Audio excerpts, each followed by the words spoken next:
Let me give you three numbers: 1.4 million in gross commission income, $380,000 take-home pay, and $0 in wealth building. Those three numbers belong to the same mama in real estate. And before you say that's impossible, let me share something with you. I have coached this woman multiple times in many different markets across the country and a couple in other countries. Different names, different markets, slightly different numbers, but not much. Same story. She is working harder than almost anyone in her office. On paper, she's the definition of success, but every month, things still feel tight. She has no margin, no financial cushion. She worries about paying for her kids' school. She worries about paying for their sport. She has nothing building outside of the business that doesn't require her to personally keep showing up every day. She has traded one form of survival for a more expensive one. If any part of that sounds familiar, this episode is for you. And today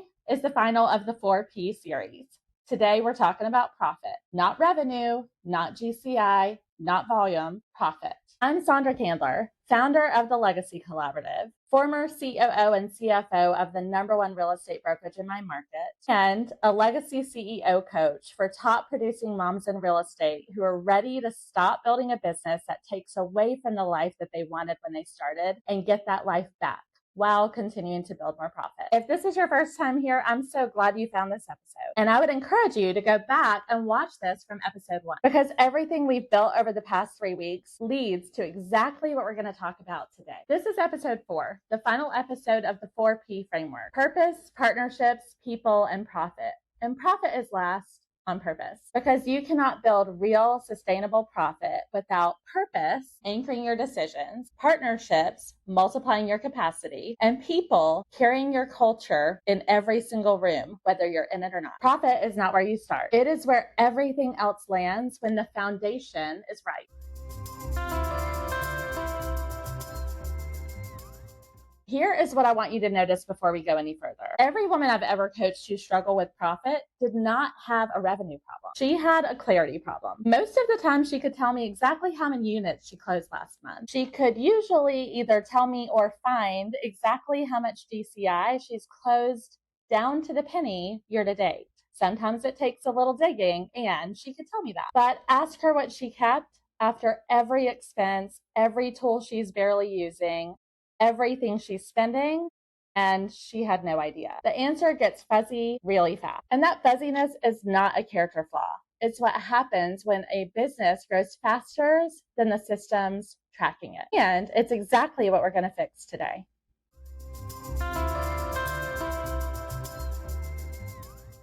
Let me make 3 distinctions that most real estate professionals have never had anyone help them make. These 3 things are not the same, and confusing them is one of the biggest mistakes a leader can ever make. Revenue is your top line, what your business makes before any expenses are paid, before your brokerage is paid, before your team members are paid, anything. This is what real estate culture celebrates: GCI, volume, rankings, production stages. Revenue is the number on the leaderboard. It's public, it's measurable, it's easy to track. It can be deeply seductive, and it can be what you start to measure success by. It feels like success, but revenue actually tells you almost nothing about your business. Profit is what remains after expenses. And for a lot of team leaders in real estate and a lot of highly successful individual agents in real estate, it is almost never proportional to revenue. A team doing $2 million in revenue can have a much lower profit percentage than an individual agent making $650,000 in revenue, because the team carries the overhead. That overhead requires revenue just to sustain itself. And if a leader is not watching her numbers closely, she can grow her revenue and still make less. I have watched that happen over and over and over again.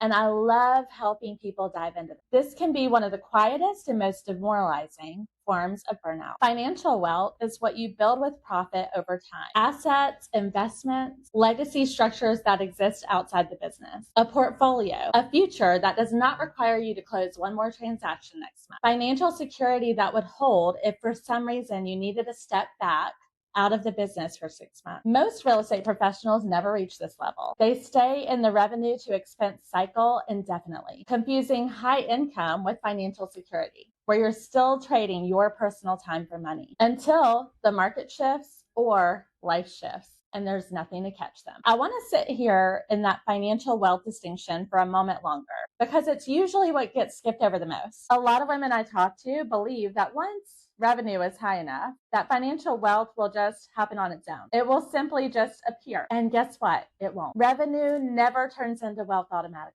It has to pass through profit first. And profit has to intentionally be directed outside of the business for it to become wealth. If you skip that middle step, you can run a business for 10 or 15 years and hit a very impressive production level all of those years, and everyone else thinks that you're winning, and still have absolutely nothing to show for it when you slow down. That is not hypothetical. That is the story behind almost every top producer that I have sat across the table from. Even if they've made some decisions, they're not where they thought they would be in their wealth.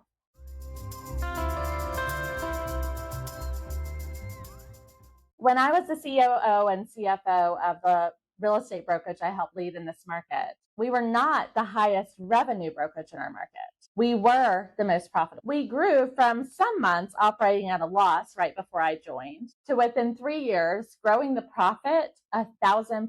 We finished in the top 5 most profitable out of 834 offices. Not by making more. Yes, we did add headcount, but it wasn't just about adding people. We measured the right things. We cared about helping people build their business. We cut anything that wasn't producing a return by doing red light, green light every month to measure a return on investment and make wise choices to support our agents. And we pointed our best people at our highest leverage work every day. That discipline is what I want to bring to your business today.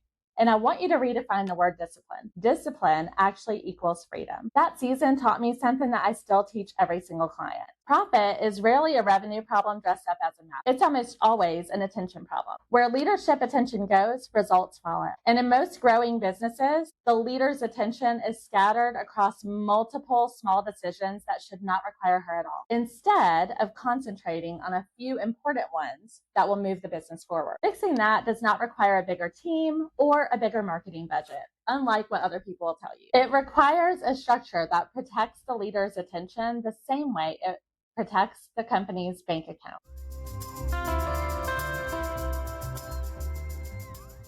In episode 3, I introduced the not to-do list, which when you talk to anyone who works with me, you will hear that all the time. And if you don't currently have one, start it now. It is a tool for identifying what belongs in the operator's lane, not yours. That tool comes from something called the time and energy. In the context of people, it's a delegation and hiring tool, both personal and business hiring. In the context of profit, it's a financial tool. Here is the difference. For one full week, every single day, so you can remember the details, track everything you do, every task, every meeting, every decision, every email, every approval. And this is the part most people skip. Assign a dollar value to your time for each task, not your overall hourly rate, which you know we talk about that too. This is what the tasks you're actually working on are worth if you were to pay someone else to do it. Ask yourself, what is this task actually worth? And then ask the harder question. Is this the highest dollar use of these hours, or am I filling my time doing $25 an hour work when I could be doing $550 an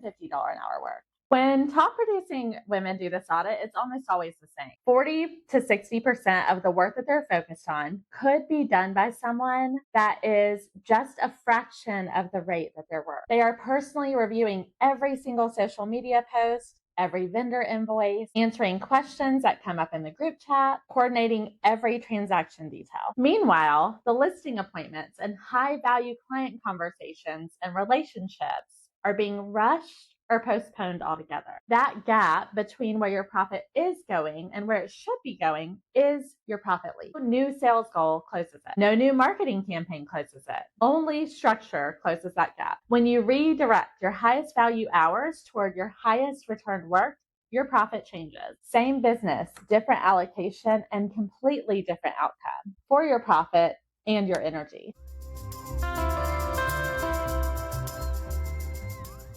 I want to be honest about why this is hard, because it's not completely a logistics problem. For a lot of high-performing women that have built a powerful business, letting go feels like losing control. She stops approving every single social media post. What if something goes out wrong? She stops reviewing every single invoice. What if money leaks somewhere she didn't catch? Those fears are real, and I don't dismiss them. But here's what I've watched happen over and over again. The cost of holding on to control over small things is almost always higher than the cost of occasionally getting one of them wrong. A typo in a social media caption almost always costs you nothing. Missed listing appointment because you're buried in approvals cost you tens of thousands of dollars. The math is not close, even though it feels close emotionally.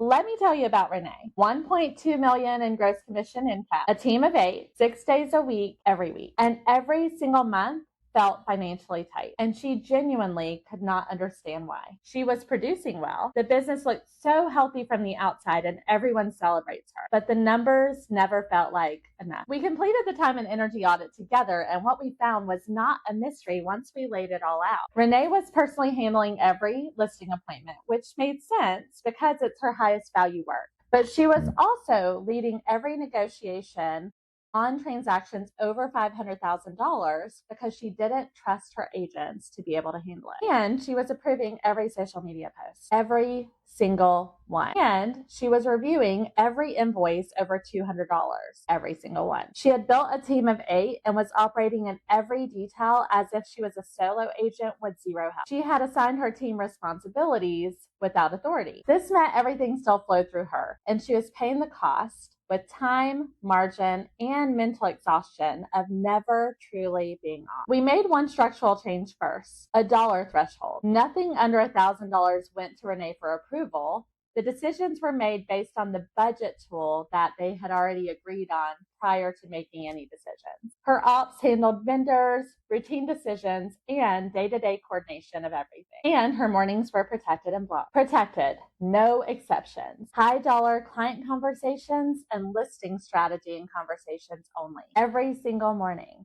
No email, no questions, no approvals. The most valuable parts of her day went to her most valuable work. Within 90 days, 6 figures had been added to her profit. Same revenue with the same team in the same exact market. She had a completely different allocation of the most valuable resource in her business, her own time and attention. She did not work more, she worked differently. And the difference in her business was 6 figures of profit in 90 days. And the difference in her business was 6 figures of profit in 90 days. What I want you to notice about Renee's story is what didn't change. Her market didn't get easier. Her team didn't suddenly become more talented overnight. She didn't add a single new lead source. The only thing that changed was the structure around her decision. This is the part most coaches miss. We tell women to work harder, hire faster, market smarter, when the actual lever sitting in front of them is what is and is not worthy of their attention. Renee's 6 figures did not come from working more hours. It didn't come from doing more. It came from her giving herself permission without waiting on someone else to give it to her, for her to focus on what matters most, to do less of what didn't matter so she could do more of what does, which is being present for people. It's worth saying this clearly. It's not a matter of Renee trusting her team less. It's actually the opposite. The dollar threshold that we created required her to give her ops person more trust, not less,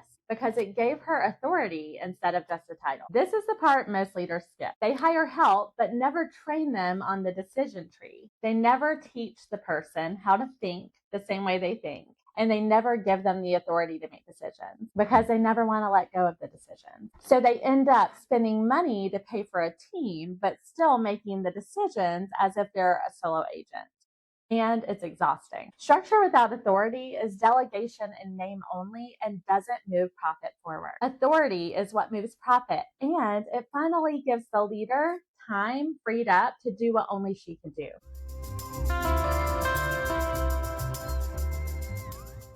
We have covered 4 pillars over the past 4 episodes: purpose, partnerships, people, and profit. And I want to close this by telling you what this framework is underneath the foundation of the business. This is not a business framework.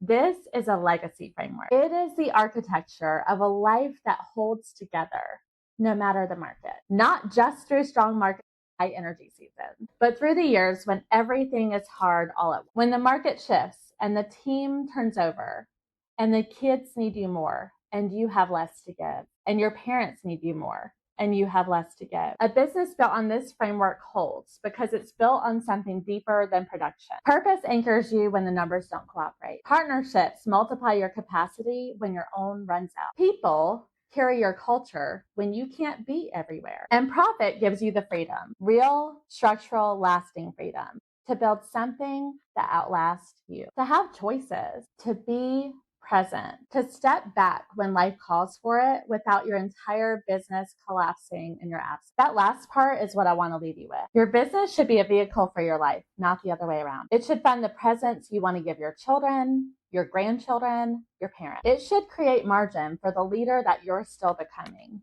for the impact you're making for the people that you lead. It should multiply your impact far beyond anything you can ever accomplish by yourself. The impact in your community, in your family, the impact that you're able to contribute to through your business. That is legacy, not just a business that performs, a life that means it. If you take nothing else from this episode, take this. Profit is not a finish line you cross once and then move on. It's a discipline you return to every single month, the same way you return to your calendar, your priorities, and your identity. The woman who tracks her profit the same way she does her production numbers is the one who stops being surprised by her bank. She knows where she stands because she built the habit of looking.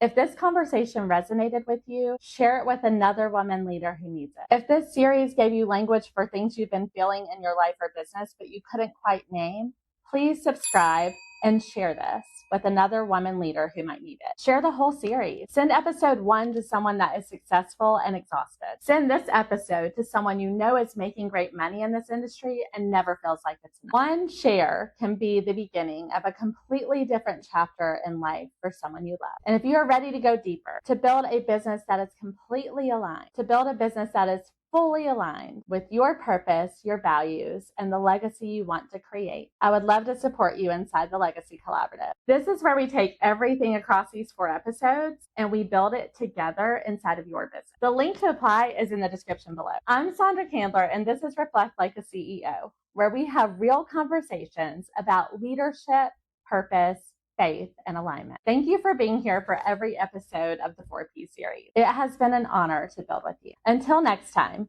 keep reflecting, keep leading, and keep building your legacy. I'm so glad you're here. Let's build your legacy together.